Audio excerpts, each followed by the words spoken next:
গত বছরই বিচ্ছেদের খবর সামনে আনেন সানিয়া মির্জা। শোয়েব মালিক ও পাকিস্তানি উপস্থাপক সানা জাবেদের বিয়ের খবরে যখন চমকে গিয়েছিল সবাই, তখন সানিয়া ঠিক করলেন ছেলেকে নিয়ে নিজের জীবন সাজাবেন। কিন্তু বিচ্ছেদের পর থেকে একের পর এক গুঞ্জন তাকে ঘিরে। এবার নতুন নাম উঠে এলো, আদিল স্বজন।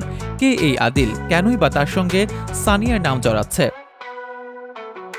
সম্প্রতি নেট দুনিয়ায় গুঞ্জন ছড়িয়েছে সানিয়ার সঙ্গে আদিল স্বজনের সম্পর্ক নিয়ে। সানিয়া নাকি আদিলকে ইনস্টাগ্রামে ফলো করছেন, আর এখান থেকেই শুরু হয় গুঞ্জনের।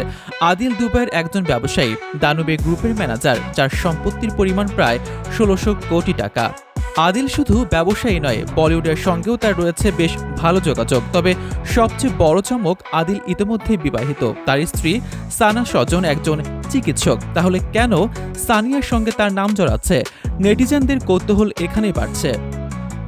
এই গুঞ্জন নিয়ে এখনও মুখ খোলেননি সানিয়া মির্জা। অন্যদিকে আদিলও কোনো মন্তব্য করেননি। তবুও সোশ্যাল মিডিয়ায় তাদের সম্পর্ক নিয়ে চর্চা থেমে নেই। অনেকেই প্রশ্ন তুলছেন, শোয়েব মালিকের পর কি আদিল স্বজন সানিয়ার জীবনে নতুন জায়গা নিচ্ছেন? গুঞ্জনের সত্য কতটুকু তা সময় বলে দেবে।